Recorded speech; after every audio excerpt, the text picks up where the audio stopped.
Welcome, fellow horror hounds, and welcome to the latest episode of Talk and Stalk, your unholy home for horror. I'm your host, as always, Barry, and today's podcast, I'm just going to be talking about and ranking my top 10 horror movies of the 90s. Now, quite recently, I did my top 10 60s and my top 10 70s before that. Now, I just want to talk about this was actually quite hard to do, in all honesty. Now, when great decades for horror gets talked about, the 90s doesn't really get mentioned very often. Everyone talks about the 80s and the 70s and that. But we kind of forget that the 90s did actually churn out some really good horror movies. I don't think it's by any means one of the best decades for horror, certainly not. But there are still some gems that were actually released within this period. So this is going to be my top 10. As always, it's my personal list. There's, going to be some honorable mentions. Again, I haven't seen every single horror movie from the 90s. But yeah, so personal list. Now, some of the honorable mentions for me here are Jacob's Ladder. Jacob's Ladder, a great psychological horror film released in 1990, directed by Adrian Lyne. Kronos, directed by Guillermo del Toro, released in 93. I think that was a film that put a unique spin on the whole kind of vampire genre. Army of Darkness, the third film in the Evil Dead trilogy again. None of these films are in my top 10, but they would probably certainly be in my top 20. So I'm going to kick things off now. I mean, there's plenty more. There's Man Bites Dog, released in 92 as well, which is actually a Belgian film that I really like, among many others. I know some people would probably hate me for not putting Sleepwalkers in there, obviously based on the Stephen King novel. I'm not really a big fan of that film. I don't mind it, but I wouldn't rate it as highly as what some other people would. So, yeah, to kick things off now, just to get off the bat, I'm actually cheating here with the last one. There's two films that I couldn't choose between, and they both star Sam Neill. And one is Event Horizon, released in 97, and the other is In the Mouth of Madness, released in 94. Both very good horror movies, in my opinion. Event Horizon is a great sci-fi horror film. I love the whole concept of it. It's in space. This spaceship's disappeared. It's gone to hell, come back. And In the Mouth of Madness, I love the very Lovecraftian echoes, aesthetics that film has. I think it's certainly one of Carpenter's very often overlooked and underrated films. I know I'm cheating here. I was really struggling to put what film on top of the other, but it's just ironic that they both actually star Sam Neill. So both of their movies are in the 10th spot for me, just at the bottom. Now, just one place above them in 9th is 1992's Candyman. I really like Candyman. I think it's a film that essentially is kind of a love story, actually, at its core. It certainly has slasher elements to it. I absolutely love the score to this movie, courtesy of Philip Glass. I think the score is both haunting yet beautiful at the same time. I think Virginia Madsen does a great job in the lead role. Tony Todd cemented himself as a horror icon in this film as Candyman. I think Candyman, certainly without a doubt, one of my favourite horror films of the 90s. And of course, it's actually based on a Clive Barker work known as The Forbidden. Now, in 8th spot for me, this is probably my favourite Asian horror movie. I'll admit I did really like the remake as well. Unnecessary, but obviously a lot of people don't do foreign language films. And that is Ring. Otherwise, Ringu. I just love the sense of dread that this film has.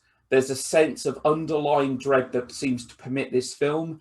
It's not reliant on cheap jump scares or anything like that. I think where the moment where Sadako actually comes out through the TV is just one of the greatest. When that was released in 98, I think that was just one of the greatest horror moments for a long time. And to me, that has become a really iconic horror moment. I actually watched it at the age of 16, 17. It actually made me feel uneasy, I have to be honest. And as I said, it probably is my favorite Asian horror movie. And again, I think they created a great kind of icon, if you will, with the likes of Sadako. As I said, I do like the 2002 remake. As American remakes of Asian horror films go, it is probably the best example, in my opinion. Now, in the seventh spot here, this is probably the most divisive horror film ever made. There's going to be people that are probably going to start rioting as soon as I mention this. The Blair Witch Project. I really like the film. I know some people absolutely hate it, and I can fully understand and appreciate that. Obviously, the commercial success of this film really basically opened the floodgates for the found footage genre to follow. Many films followed in its footsteps. But what I loved about the Blair Witch Project upon first viewing was it really felt authentic. It felt like what I was watching were real people in a real situation. There was a level of authenticity to it. And it's very much a psychological horror film. There's no cheap jump scares. There's no special effects whatsoever. Admittedly, much of the film's power has probably been lost because we know that it wasn't true. But when it was released in '99, it was marketed so cleverly that a lot of people felt what they were watching was real, and the marketing played a massive part of that film's success. So the Blair Witch Project, it probably still is my all-time favorite found footage film. But again, I know it's divisive. Some people absolutely hate it. Some people love it. But yeah, it's a film that I really do like. Now, in the sixth spot for me is one of Tim Burton's greatest films, in my opinion. Sleepy Hollow, released in the very same year as the Blair Witch Project, released in '99. This is one of Burton's best films, in my opinion. I absolutely love the gothic atmosphere to this film. I like Johnny Depp in the lead role. The Headless Horseman, just awesome, obviously based on the classic tale. Danny Elfman's score is great, obviously a long-time collaborator with Tim Burton. Sleepy Hollow, I just love that. I'm a big fan of gothic atmosphere, and I think they absolutely got it pitch perfect in this movie. It's a horror film. It's not an outright scary film, of course. This is more towards a younger audience than that, if you will. But it certainly is a horror film, but just kind of like veered more towards kind of a mainstream audience, if you will. So yeah, Sleepy Hollow. Now, we're up to spot 5 now. This is certainly, without a doubt, one of my favorite horror comedies of all time. I love this movie, and that is Brain Dead, aka Dead Alive. I just think this film is hilarious. It's so absurdly over the top. Certainly when it was released in '92, it was probably certainly one of, if not the goriest, certainly English language horror film to be released. This is obviously Peter Jackson following it up after, Bad Taste and Meet the Feebles, which I believe was prior to this. But yeah, long before he hit the big time with, Lord of the Rings in 2001 and King Kong in 2005. I think this is just a great horror comedy that's really over the top. It really is. There are some scenes in this. I saw this film at quite a young age, and there were certainly some scenes that actually made my stomach churn somewhat. One scene involving around the dinner table. I won't go into details or anything like that. But I think this is just great cult horror comedy. It does obviously have a cult following, and deservedly so. But again, an acquired taste. Not everyone takes to horror comedy, so I can fully understand that. But to me, this is one of the very best of its kind. Now, in the 4th spot, this is a movie that I think I probably rate higher than a lot of other people.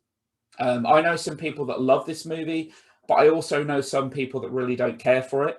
This is going to cause some controversy. Wes Craven's New Nightmare. To me, this is the second best movie in the franchise. I love this movie. I love the concept of it. I love the idea of it. To me, it was a great slice of postmodern horror, showing that Wes Craven could do this a couple of years before another film that came out. Wes Craven's New Nightmare, seeing a dark Freddy Krueger, I love the parallels it has to the original '84 movie. Technically speaking, it's not a sequel, I realise, because, it's a film that actually addresses the fact that the nightmare, you know, Freddy Krueger is just a creation. These films don't actually exist, but he actually seeps into the real world in this movie. And I just see him, Wes Craven as himself, Robert Englund as himself. I just thought this was great. I think maybe it was a little bit too meta for people at the time upon release. It wasn't by any means a big box office success. And I think it's a really divisive film. I think it's the most divisive film in the franchise. The people that do like this tend to love this movie, but I know a lot of people that don't care for it. But to me, this was a great horror movie that was very clever.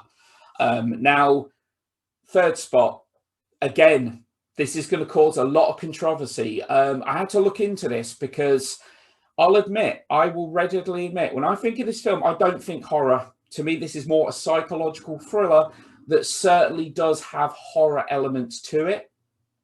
I looked up on IMDb. It is very often listed as a psychological horror film to various websites. But I did not want to leave this off the list. I've always kind of categorized this as a psychological thriller myself, but I had to put this in there.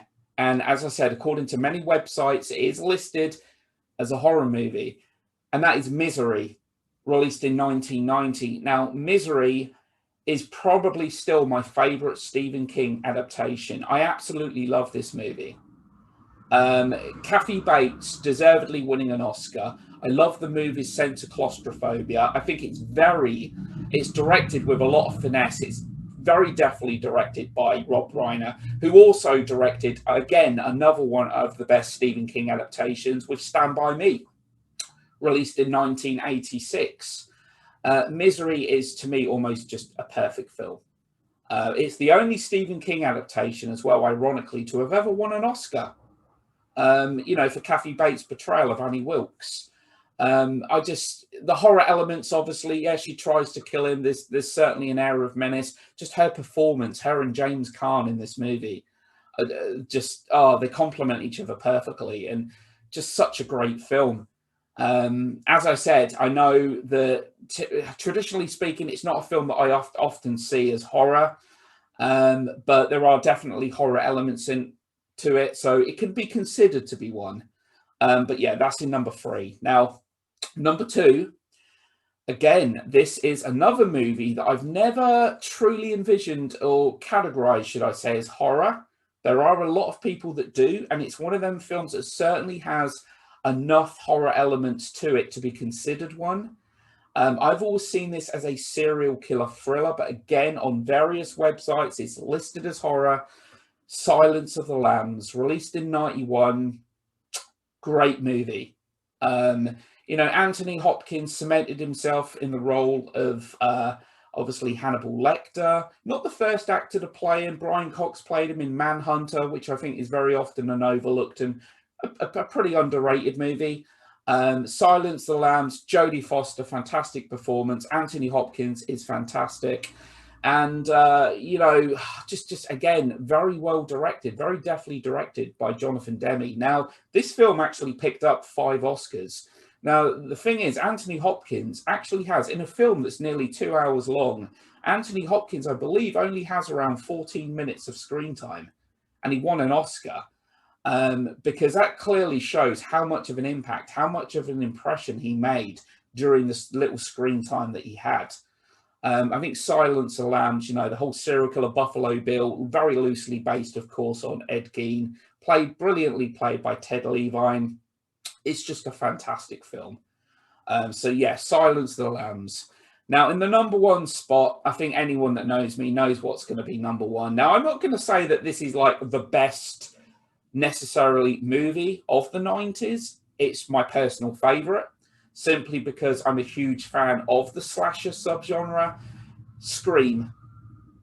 Scream is one of my favorite slasher movies of all time. It's just a fantastic love letter to the subgenre. I think it's really well directed, fantastic screenplay by Kevin Williamson. It gave us an icon in Ghostface. Of course, not a killer per se, it's a costume that's obviously been donned by multiple killers during the course of the franchise.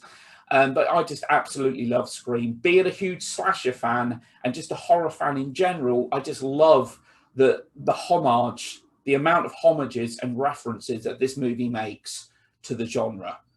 Clear that Kevin Williamson has an ardent love for the genre. Halloween, of course, being his all-time favorite horror movie.